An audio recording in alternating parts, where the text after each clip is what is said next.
With a 92% unemployment rate among people with intellectual disabilities in California, a lot of businesses have not worked alongside people with developmental disabilities. It's crucial that if people that we support are going to be valued members of society, that they be valued members at the workplace.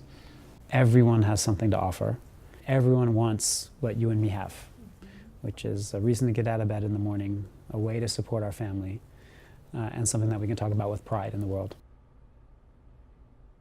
A number of years ago, we were feeling stuck in that we were really only developing jobs in a couple of sectors, retail and grocery. And while lots of people we support prefer to be in those sectors and enjoy those jobs, it didn't feel right that those were the only sectors that people were finding employment. Employers have been hesitant to bring any new employees on, and yet we took that opportunity to really push the bar and network with new employers. And now we find that the individuals that are exiting from one of our training programs, Project Search, have a rate of about 17% placement in retail or grocery. The remaining individuals are placed in office, support positions, or other higher paying positions with great benefits. So we really pinpointed healthcare, and a big part of that was discovering this model out of Cincinnati Children's Hospital called Project Search, which is an intensive training model where people are doing internships within a host business. That enabled us to learn about the healthcare field and where the nexus is between the jobs that were going to be in demand in the future in healthcare and where that met the skills of the people that we work with. So we really made a concerted effort to figure out where the stable and higher paying jobs would be, and also to figure out where those jobs existed in sectors that were growing, and that we could do some training and be a bridge so that people had skills that were going to be valuable to those employers in healthcare.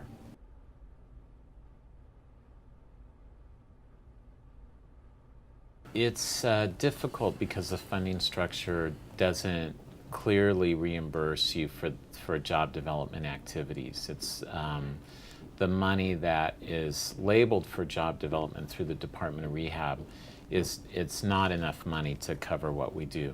So we're always actively looking for other streams of money, things like Ticket to Work. We write a lot of grants, and employment is a fairly interesting topic to foundations, so that's another way. So what you're looking at is not necessarily always raising money for job development or looking for funding that specifically supports job development, because we're really a social justice organization to help move people forward and to help people get jobs.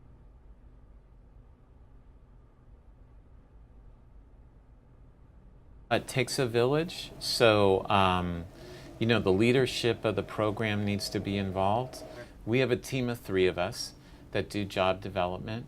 It's a piece of our jobs, and we sort of team up on trying to cultivate employer relationships. So, you know, we're presenting sort of this approach that's very collaborative and comes across to employers as very collaborative. It's really helpful to be able to find a way to be introduced to hiring managers or department managers, and even better, the decision makers, the people who want to direct and drive HR to feel empowered to do something a little out of the box. The global way to really look at what the business community can offer is to search through the data. Who are the biggest healthcare providers and healthcare entities? It's really important to know where their future initiatives are going to lead them, and what their current struggles are, and how they posed to solve the problem. So we can become part of that conversation if we know more about where their business is going to, rather than come to people and ask for their time and a handout. We are giving them a resource to meet their needs and whatever their future goals are.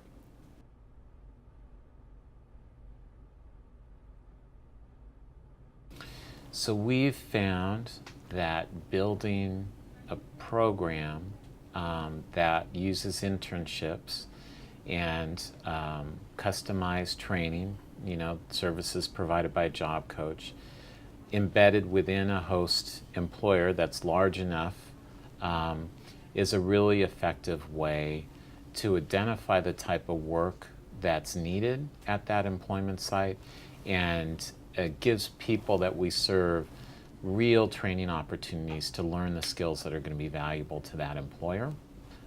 We have examples at Children's Hospital, at the County of Alameda administrative offices, and now at Lawrence Berkeley Lab, where we've built these training pipelines. We call them pipelines because it's really a different approach. We are building a way that, and having a concept that we're developing a pool, a workforce that employer or other similar employers can draw from, and that we can promote as a pool of people who are qualified and ready to go to be successful employees. And one way we could do that is through what we call a working interview. So we often ask an employer if they would provide an opportunity for someone to come in with support of a job coach to actually perform some of the work that they're looking to have completed for them.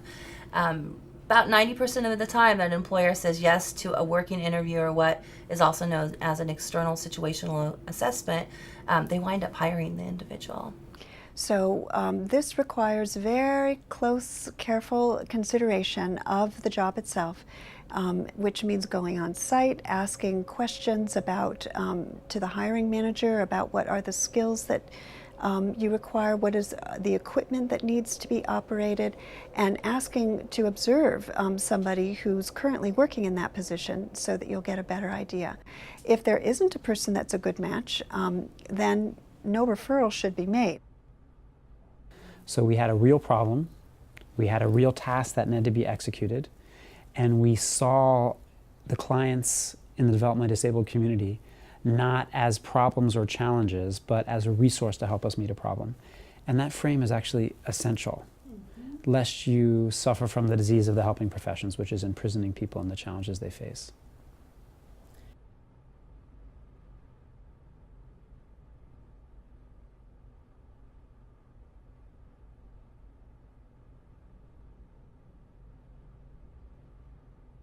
It's absolutely essential that those of us who are engineering social justice and engineering new opportunities for marginalized communities do so with careful attunement to the business models and leveraging opportunities that make our work scalable. We were growing a lot a year and a half, 2 years ago. We started to realize, oh my gosh, there's a set of things we need to get done that nobody wants to do. But it's pretty important to have an efficient way to have our material that we order received and get to the desks of the engineers who needed to run the experiments.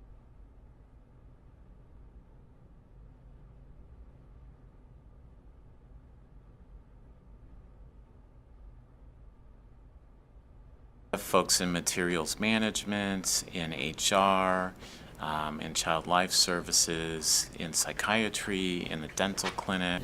So everything from filing and pulling documents to reconciling encounters, making phone calls. Working in medical records, scanning documents. But we also really believe in the wisdom and intelligence of the people we serve. So we took that experience of training for the health careers and brought it to bear on the challenge of how to build meaningful work experiences for the developmentally disabled. And for us, that meant beginning with real work, not make work, but work that actually contributed to the health and well-being of other people. When we looked at the skills that we needed for some of the duties to help us be effective and efficient, it was clear that somebody like John is the best person for that job. He happened to be disabled.